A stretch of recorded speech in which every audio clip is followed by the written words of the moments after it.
Hey everybody, it's one of those videos where I had somebody with a question and we didn't have a video for it. So I was like, all right, we need one of those. So this video will be called Skein winder troubleshooting, which I didn't know we needed until today, but after much ado, I've decided it's definitely a necessary video. So here we go, the Skein winder troubleshooting.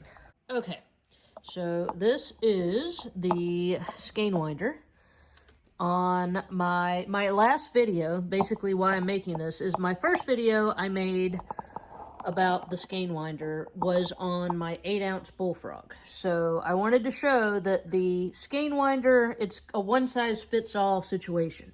It obviously cannot fit anything smaller than 8 ounces because this is the size of the 8-ounce bobbin. So it would not fit on a 4-ounce.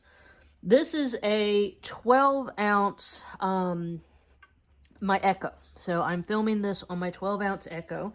There is a little bit of, it's a puzzle piece to go together. So I'm going to show you, it honestly took me a little bit of finagling because you would want to ideally be able to, because there's going to be this extra room between the skein winder and here on the 12-ounce or larger or 16.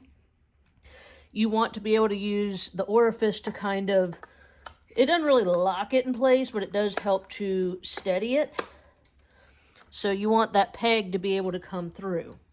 You are going to be circling it like this. So if you are doing, it does have movement like this, but if you're just going in a circle like this, using the skein winder, you're not going to be like herky-jerky in it like that. You're just going to be going in a circle. So even though when you first put it on there, you may be like, wait a minute. If you're going just in a circle, and you can go either clockwise or counterclockwise, it doesn't matter. But once you start going in a circle, it doesn't, the pegs here, hit there. And then it just pushes it. I mean, there's no damage to your wheel, and it's a very smooth spin. Okay, this is the part I wanted to show because it is a little bit finicky. Like on my last video, the antler part, that's what I'm calling this part, faces out. Because if this part's facing in, it's going to hit your wheel. So the correct way is for that to face out.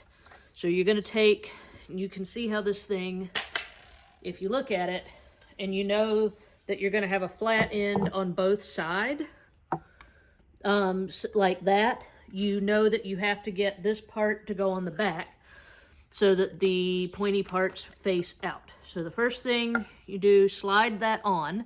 And if it's a bigger flyer, see, these little grooves don't actually do anything. Well, not that they don't do anything, you just don't need them.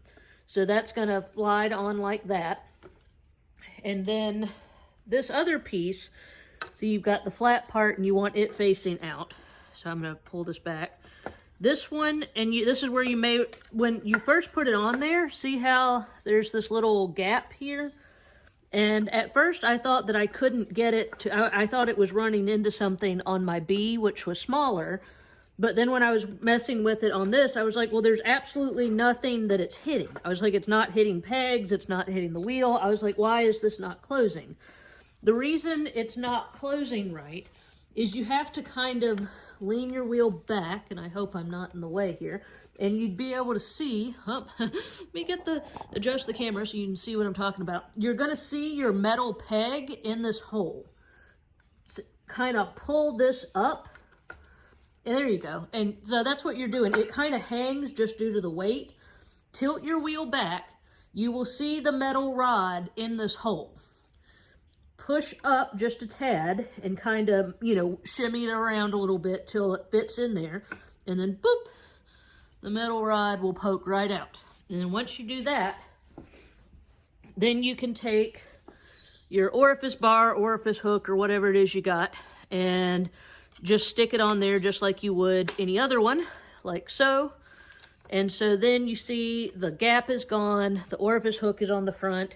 And like I said, while this does move, if you're using it just in one steady direction like that, it's not actually moving. So like it has the possibility that it could go left or right, but it doesn't if you're going in one direction.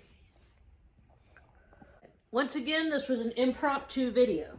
So I don't have a lovely skein of hand spun. I have this lovely mini cake of Galler Wow. Shout out Galler, because we love them. So this was what I had readily available. That's just a little center pull cake. So I'm using this just to show you. And so this may not be ideal. But I'm going to put that down there with my feet and kind of hold on to it so it doesn't skitter around. So imagine that that's a bobbin of lovely yarn. And all I've done was I looped it one time around here. And I just tied it right here for the sake of this video. And then you just spin it like so. And you do get a good bit of momentum behind it. So yeah, I mean, this is actually really easy.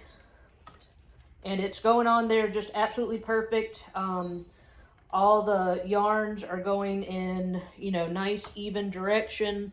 And like I said, once again, as you see, it does have the capability to move like that.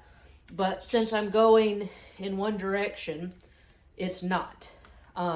So as long as you've got that orifice bar on there, and I can't really do this in this video without sticking my butt right in the camera, which isn't what, it's not that type of video. So ideally, if you're not filming yourself, you would stand in the front where these shorter arms are and use it that way. And then that way you've got a handle.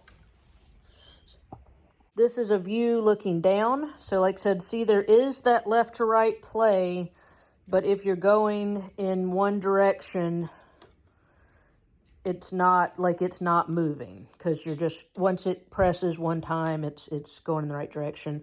All of the yarn, I like how evenly it's going on here. So that lays very nice. And let's see. I had also talked to Ashley, who said the reason she usually uses this is if you have like a big skein of hand spun and you can easily count your turns and count off your yardage. So this is used as a way to kind of measure yardage. Because you could count like the same number of turns if you were trying to divide like a big skein of yarn into like smaller ones. So that would be one of the benefits of using this. Or you could definitely use it, like I said, as you see, to reskein yarns that you have. So you can imagine that being a ball winder on a table. I just didn't have that set up right now. But imagine that is a ball winder on a table, and you could crank it, and then it would easily pull that. So there you go. Those are my tips.